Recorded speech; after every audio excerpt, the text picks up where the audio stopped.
Hello everyone, thank you for clicking on my video. I'm Masha and I feel I'm about to do something stupid. I was thinking about the books I've read the previous year and I realized that they were not very good books. I could not say something like I read like one of the best books of my life. This is sad, but it made me thinking about changing my strategy for searching new books to read. I have an idea. I decided to read all the books Goodreads Award of 2024. There's a problem. Some of these books are second or even third part in some series that I have not read. No problem at all. I can quickly read all these previous parts and then read the actual winners. Or not. Easy plan. I quickly just ordered all this. I received my delivery. I opened the box and only here when I saw the books I realized that my plan has a flaw of this book.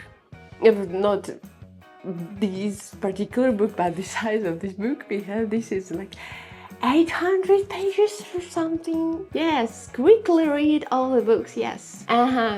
I can do that. For how long have I read this book? A month? The saddest part here is the winner is the third part in this series. So there is a second part, which is I guess the same size. Oh well. Another thing here is that I have no idea what this book is about. I don't see any sense in reading the description at this point because I'm about to start reading. But we can we can read this small piece of description. Think Game of Thrones meet Buffy the Vampire Slayer with a diesel of E.L. James. Well, okay, I love Game of Thrones. I read all the books available. I watched the TV show. I don't know what exactly here is from Game of Thrones, maybe only the size. But then Buffy the Vampire Slayer, I have never been into vampires, but I've never minded them too. And I have no idea who the hell is E.L. James. Let's Google it. Okay.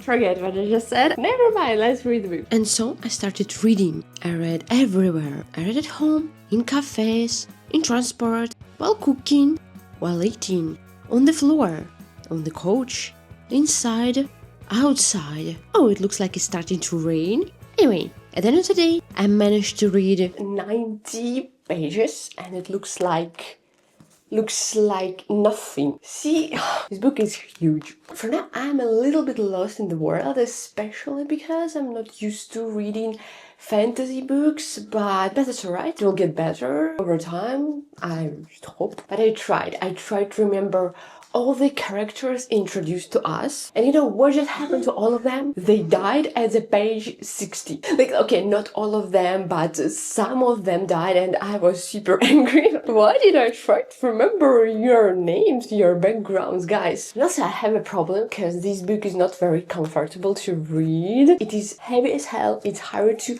hold in your hands. My hands hurt. I need to either lay it on the table or on my belly, which are again not very convenient positions for reading.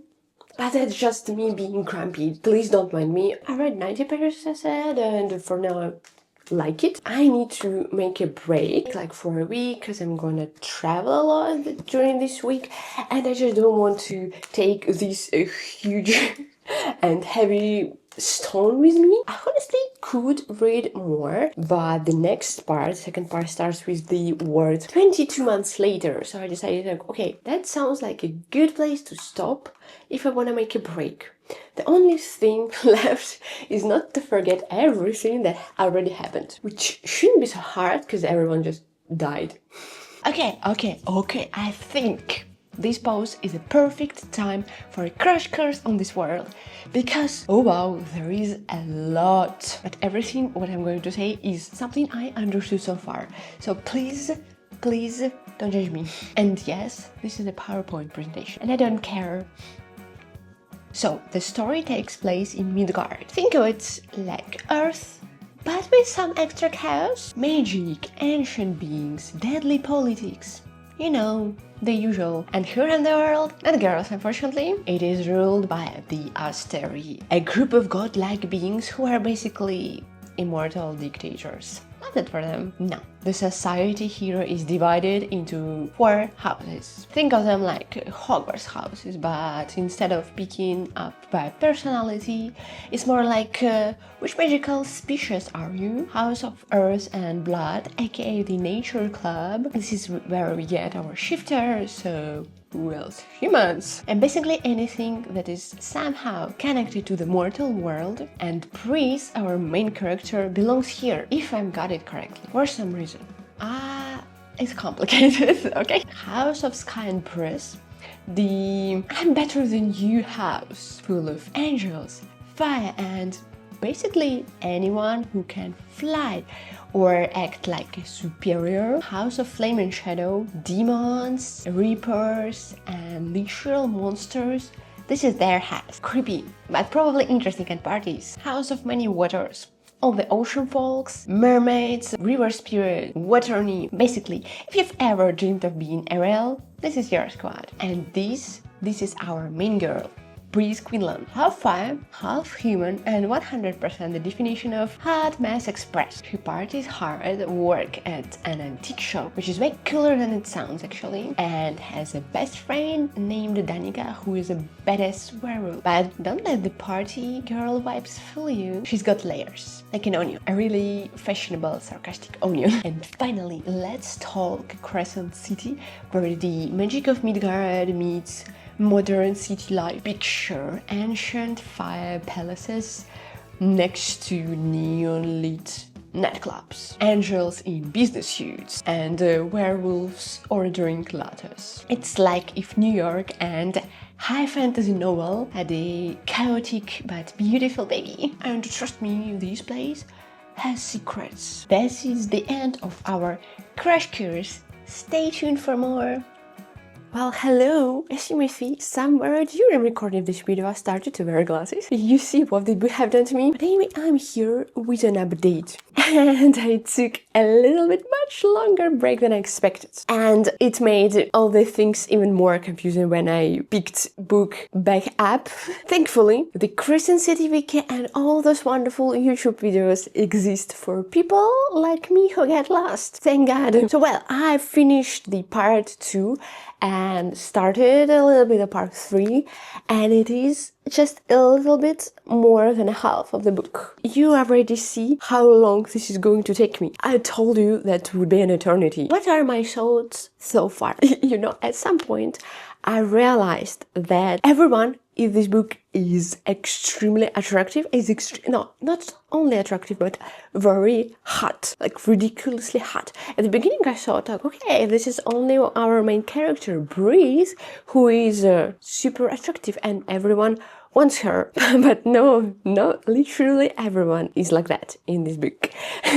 And this is a little funny, but that is okay. That is not my problem. My problem is that I have some struggles with picturing those characters for some reason. For some reason, my imagination isn't working here, and I really want to look at fan art. But I'm terrified of spoilers. I'm afraid to see something that I'm not supposed to see at this point, so I don't know what to do, guys. Anyway, I really like the world building here. Of course, I'm overwhelmed because of this is a huge new world, but I feel like I have enough information for this particular moment, and I trust that I will figure out everything eventually. Will I actually remember everything? That's another question, and I'm not sure that I will, but that's another problem. What I like in this world is that it's magical, but very close to our world, very modern. They have computers, cell phones, cars, jobs, only with angels and fire and the werewolves.